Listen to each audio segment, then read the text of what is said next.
கீதம் வசந்தராகம் என்றும் உற்சாகமே அன்பு ஒன்றாகிடவே புது வாழ்வின் வழியாகவே ரேடியோ அமெரிக்கா என்றும் உங்களுடன் ரேடியோ அமெரிக்கா என்றும் உங்களுடன் என்றும் உங்களுடன்.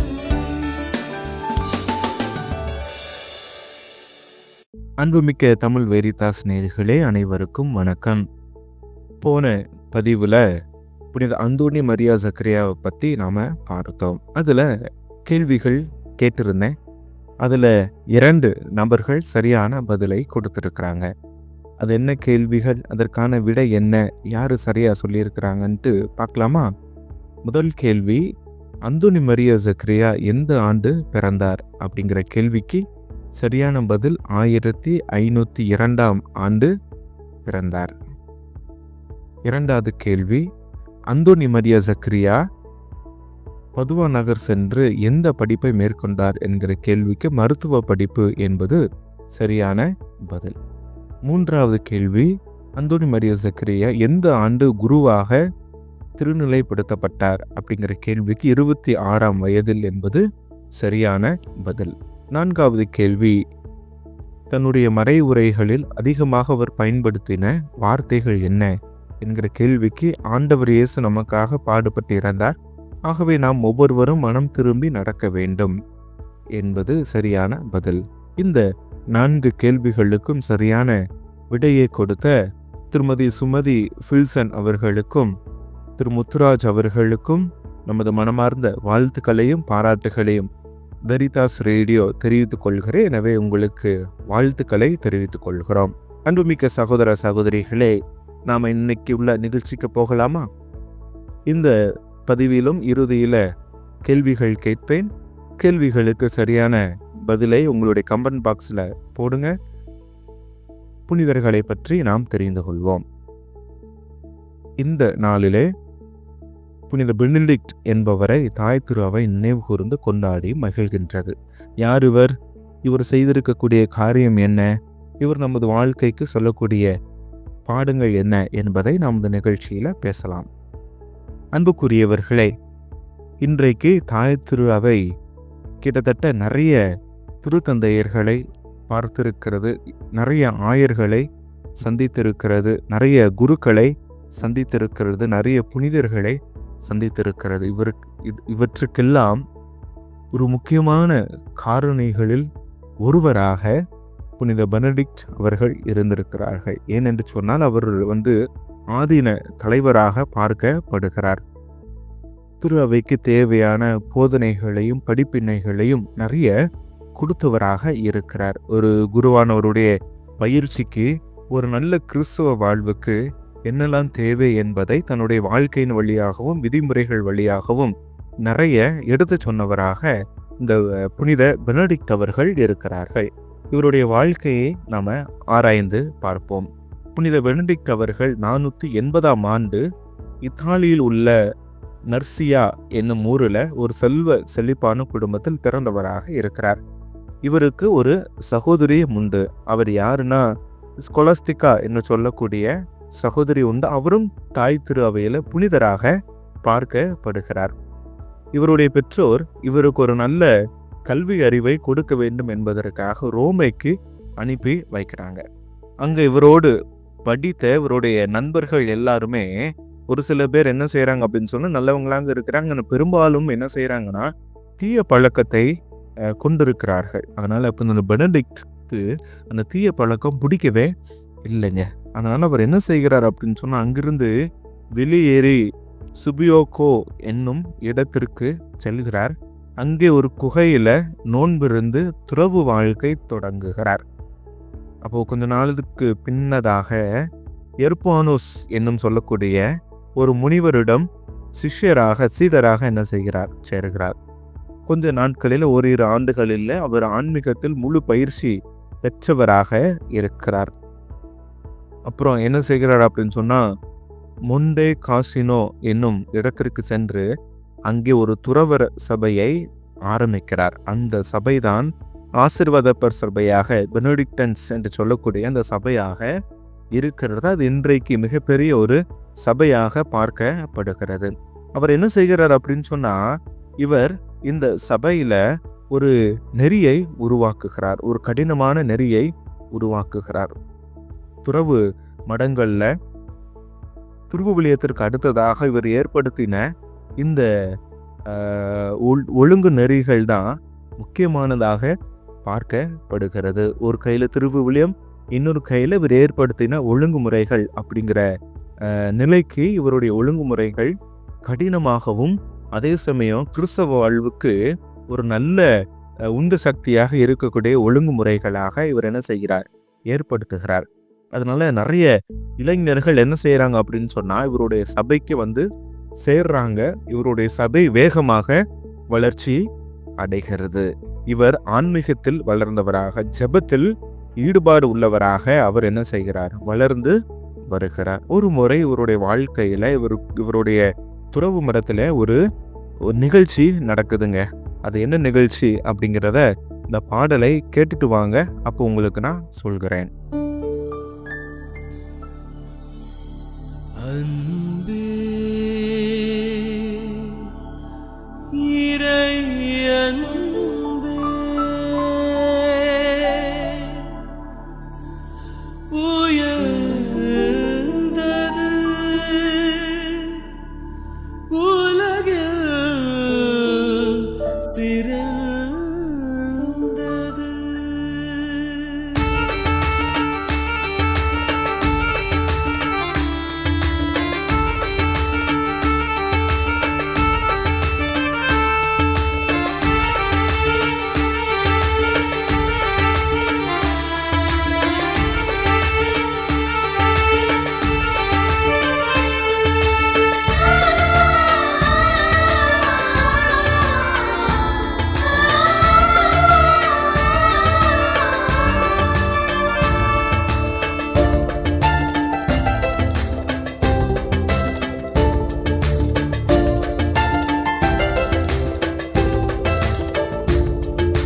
அன்பே அன்பே உயர்ந்தது இறை அன்பே உலகில் சிறந்தது. அன்பே அன்பே உயர்ந்தது இறை அன்பே உலகில் சிறந்தது. அன்பிற்காய் மனுவான அன்பிற்காய் தன்னை தந்த அவர் அன்பே உலகில் சிறந்தது.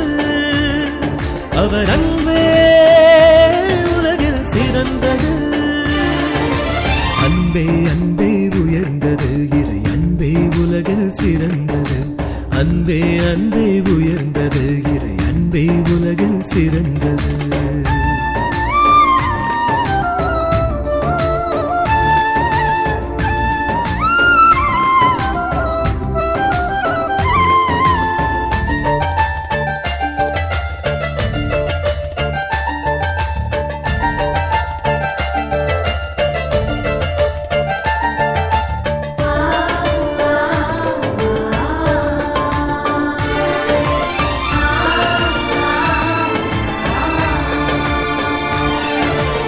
இறையன்பில் வேரூன்றி நான் பிறரன்பில் செழித்தோங்கி அவர் அன்பின் ஆற்றலிலே நான் அவனிலே காலூன்றி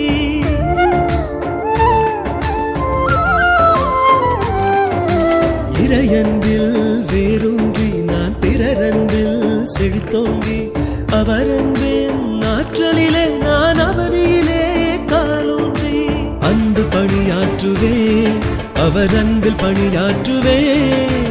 அன்பு பணியாற்றுவேன் அவர் அன்பில் பணியாற்றுவேன். அவர் அன்பே அன்பே உயர்ந்தது இறை அன்பே உலகில் சிறந்தது. அன்பே அன்பே உயர்ந்தது இறை அன்பே உலகில் சிறந்தது. அன்பிற்காய் மனுவான அன்பிற்காய் தன்னை தந்த அவர் அன்பே உலகில் சிறந்தது. அவர் அன்பே உலகில் சிறந்தது.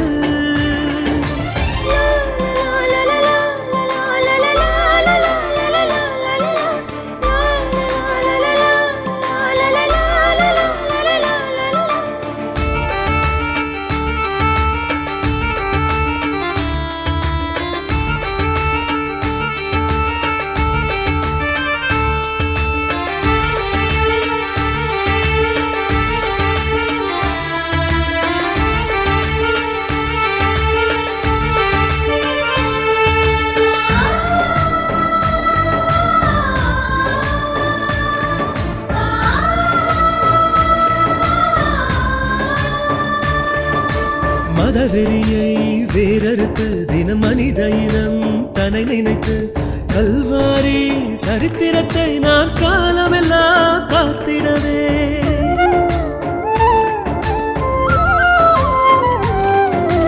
மதவெறியை வேறறுத்து தினம் மனித இனம் தன்னை நினைத்து கல்வாரி சரித்திரத்தை நான் காலமெல்லாம் காத்திடவே. அன்பு பணியாற்றுவே, அவர் அன்பில் பணியாற்றுவே. அன்பு பணியாற்றுவே, அவர் அன்பில் பணியாற்றுவே. அவர் அன்பே அன்பே உயர்ந்தது, இறை அன்பே உலகில் சிறந்தது. அன்பே அன்பே உயர்ந்தது, இறை அன்பே உலகில் சிறந்தது. அன்பிற்காய் மனுவான, அன்பிற்காய் தன்னை தந்த அவர் அன்பே உலகில் சிறந்தது. அவர் அன்பே உலகில் சிறந்தது. அவர் அன்பே உலகில் சிறந்தது. அவர் அன்பே உலகில் சிறந்தது. அன்புமிக்கவர்களே, புனித பெனடிக்ட் என்பவரை பற்றி நாம் பார்த்து கொண்டிருக்கிறோம். ரொம்ப கடினமான துறவு வாழ்வை மேற்கொண்டவராக, ஒழுங்குமுறைகளை ஏற்படுத்தியவராக, பெனடிக்டன்ட் என்று சொல்லக்கூடிய சபையை உருவாக்கியவராக இவர் இருக்கிறார்.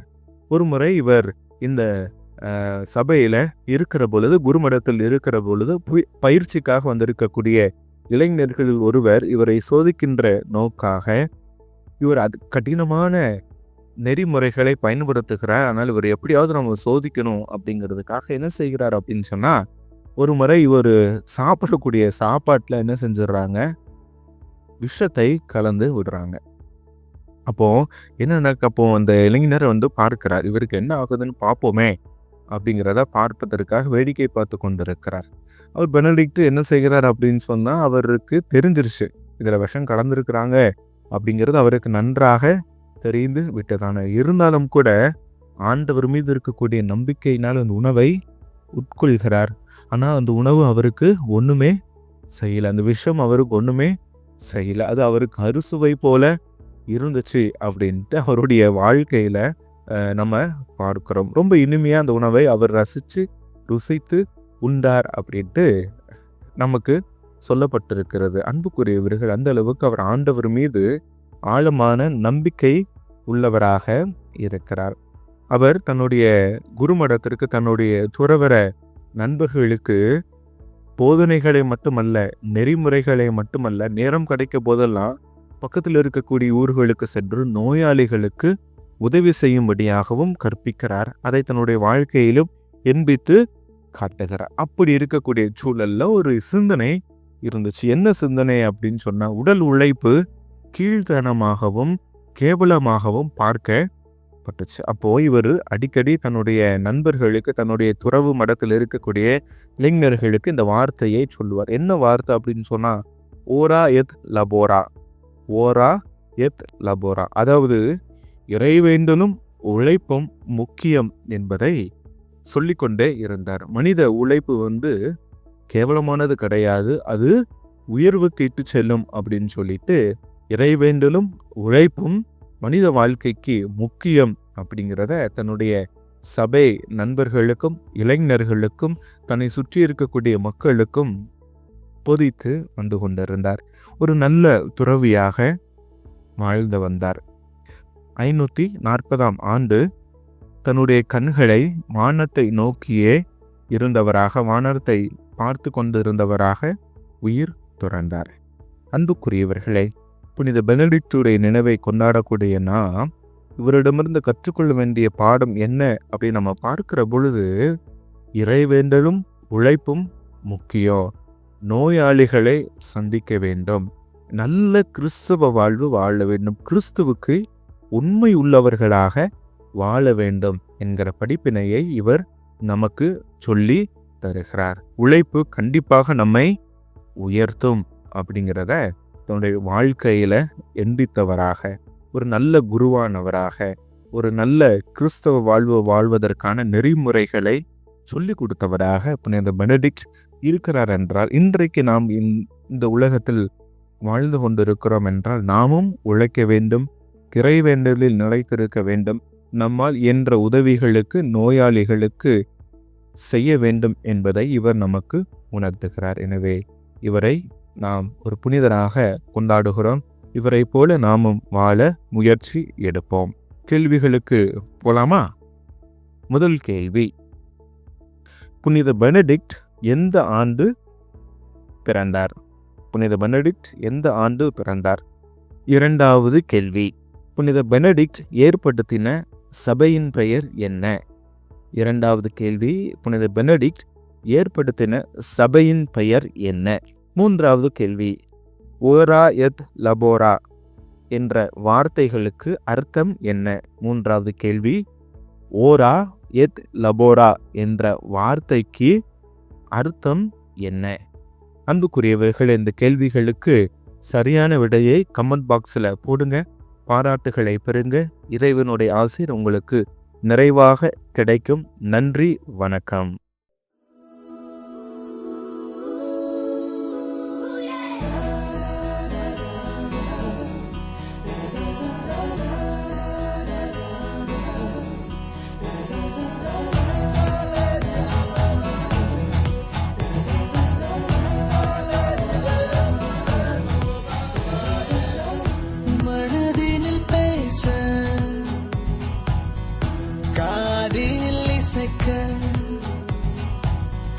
வாழ்க்கை முழுதும் மகிழ்வில் திளைக்க காலம் தோறும் நம் வாழ்நாளில் வருமே இன்பமான பல நினைவுகள் தருமே.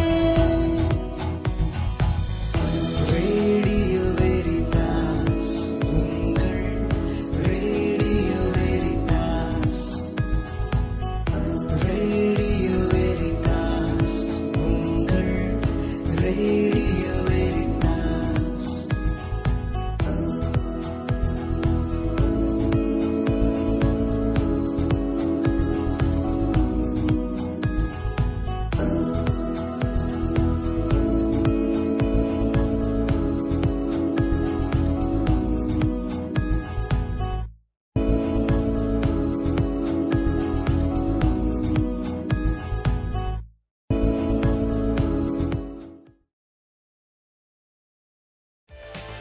ரேடியோ வெரிதாஸ் தமிழ் சேனல்ல இருக்க மேலும் பல வீடியோக்களை பார்க்க லைக் பண்ணுங்க, ஷேர் பண்ணுங்க, சப்ஸ்கிரைப் பண்ணுங்க.